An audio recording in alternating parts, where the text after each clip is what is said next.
Dans cette vidéo, nous allons voir donc le logiciel Illustrator, qui est un logiciel donc qui marche avec des vecteurs. C'est un logiciel qui permet de faire donc des logos et autres créations basées sur des vecteurs. Donc là, nous allons apprendre un petit peu les éléments de base et à nous servir de ce logiciel qui vous sera très très utile dans la création de vos logos ou dans la création de votre contenu web. Donc là, c'est mon logo pour ma chaîne YouTube, mais là on va créer un autre logo, donc on va prendre le même nom, mais on va créer un autre logo. Donc je vais commencer par faire une nouvelle composition. Alors là vous avez une première fenêtre qui s'ouvre pour votre nouveau document. Donc on va lui donner un nom, on va l'appeler logo 1. Voilà. Ici vous avez les profils. Donc vous avez soit les profils d'impression. Les profils d'impression, donc ce sont des profils qui sont faits au format international, donc A4, A3, B5, etc. Et sinon, vous pouvez faire un profil personnalisé si vous modifiez les éléments qui sont ici, si vous allez en pixels. Or, bon, là, on va rester sur, on va dire, sur sur de l'impression, on va rester sur du A4, on va le mettre en paysage. Ici, vous n'avez pas forcément besoin de toucher, c'est plus utile sur InDesign. Là, vous avez les modes de couleurs. Donc, nous, on va travailler en CMJN, donc ce qui est cyan, magenta, jaune et noir. Voilà, et on va on va rester sur du 300 pp. C'est pour la qualité. On va faire OK. Donc voilà ce que ça va nous donner. Ça va nous donner un écran avec notre image en blanc. Donc on a plusieurs outils. Le premier outil, c'est celui-ci, qui est un outil de sélection. Vous pouvez sélectionner tous les objets que vous avez sur votre espace de travail. Ensuite, on a la flèche, donc l'outil de sélection directe, qui nous permet de sélectionner nos vecteurs que nous créerons. L'outil utile aussi, c'est la plume. Par exemple, on pourra créer des objets grâce à la plume, comme par exemple ça, et grâce à l'outil de sélection directe, nous pourrons prendre nos vecteurs et les modifier, comme ceci. Voilà. Ensuite, donc, nous avons l'outil texte, avec ici tout ce qui est les outils pour le texte, donc avec la taille du texte, le style de texte et la police que nous utilisons. Ici, nous pouvons modifier les couleurs. Ce qui est utile aussi, c'est peut-être l'outil pinceau, car l'outil pinceau, en plus, a la faculté de se mettre comme il faut quand on fait une forme, mais j'utilise pas régulièrement l'outil pinceau. Nous avons l'outil crayon, qui fait le même effet que l'outil pinceau, sauf que la différence, c'est que nous avons ici des points d'ancrage pour nos vecteurs qui se créent, et nous pouvons donc ensuite modifier. J'utilise beaucoup l'outil crayon. Et enfin, si votre zone de travail ne vous suffit pas, vous avez la capacité de faire une deuxième zone de travail pour travailler. Voilà. Donc ça, c'est les fonctionnalités de base. Ensuite, nous avons vous pouvez ajouter dans la fenêtre donc comment dire, des petites fenêtres de travail en plus. Par exemple, si vous voulez mettre une petite fenêtre avec tous les outils de texte, vous pouvez en rajouter une ici. Moi, généralement, j'ai celle des couleurs, mon nuancier qui me permet de créer des couleurs ou de prendre des couleurs de base, les dégrader, mes calques. Et surtout la fenêtre d'aspect qui nous sera extrêmement utile. Donc on va commencer par créer un petit texte. Donc on va prendre une police de base, par exemple Arial Rounded. Voilà. On va augmenter sa taille et on va marquer Web Art comme ceci. On va ensuite vectoriser notre texte. Et comme vous pouvez le voir, donc je vais faire un petit zoom. Voilà.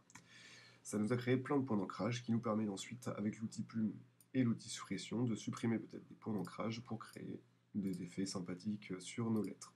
Voilà, par exemple, enlever tout l'intérieur pour supprimer des points d'ancrage. Voilà, ce qui nous donne un petit effet de texte sympathique.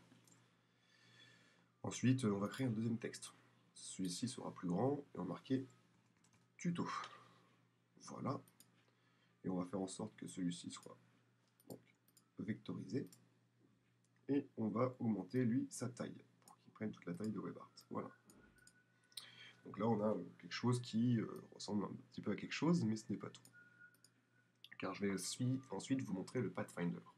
Qu'est-ce que le Pathfinder? C'est une petite fenêtre que l'on peut ouvrir qui s'appelle donc le Pathfinder. Où est-ce qu'il est passé? Je ne sais pas.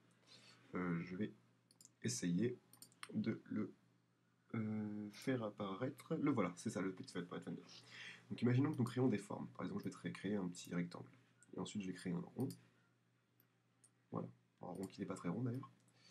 Et je vais sélectionner les deux avec la touche Shift et faire la soustraction. Voilà ce que ça nous donnera. Donc le Pathfinder peut s'avérer très très utile.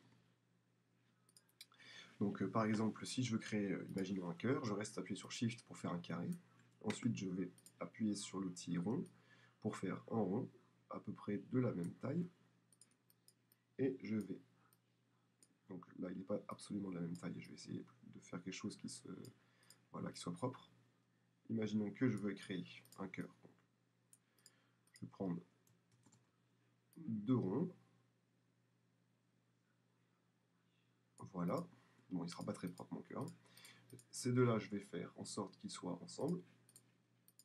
Et ensuite, avec le Pathfinder, non, excusez-moi, on va tout ajouter et ça va nous donner un joli cœur. Voilà.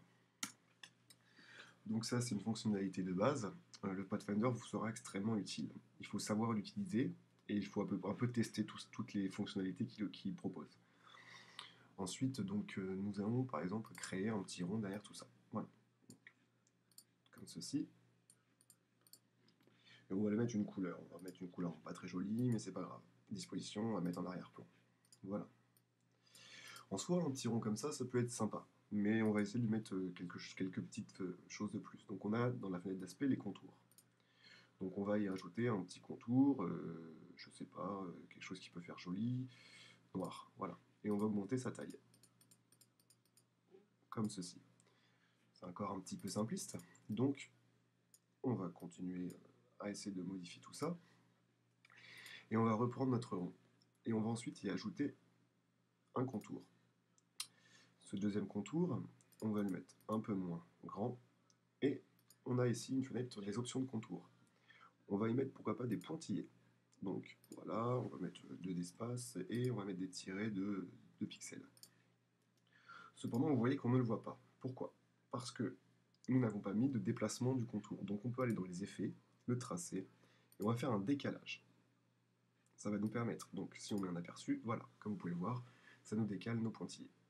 Pour que ce soit à l'intérieur, il suffit de mettre une valeur négative. Et avec l'aperçu, on verra ce que ça donne. Et voilà.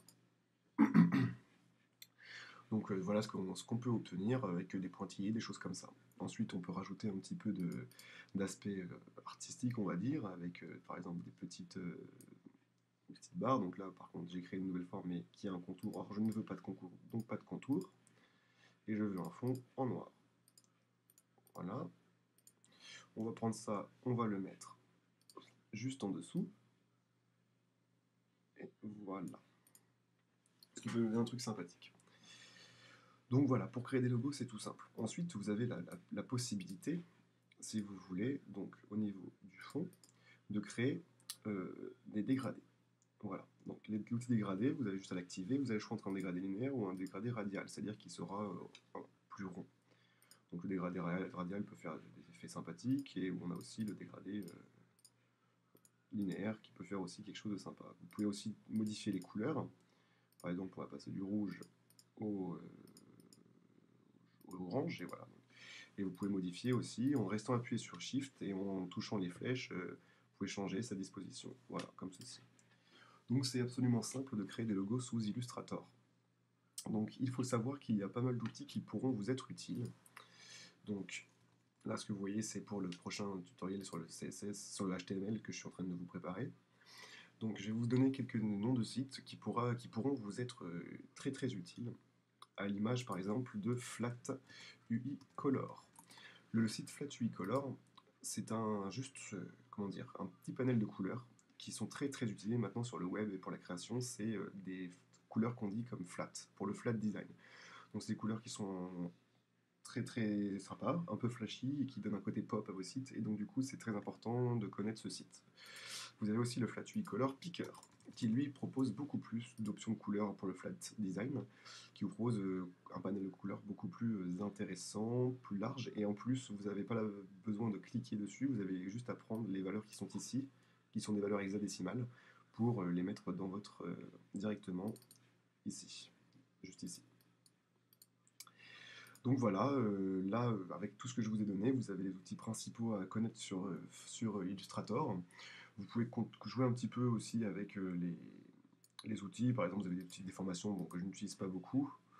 Je vais sélectionner par exemple ça. C'est des outils qui, selon moi, ne sont pas très très importants. Voilà, ça permet de faire des déformations sur vos conceptions. L'outil de Feston, voilà, ça vous crée des choses. Après, c'est à vous un petit peu voilà, de regarder comment modifier au maximum vos conceptions. Mais en grosso modo, ce sont les outils de base à connaître sur Illustrator et qui vous permettront donc par la suite de faire des jolies conceptions et de créer vos logos. On se retrouve bientôt pour un prochain tutoriel sur Photoshop.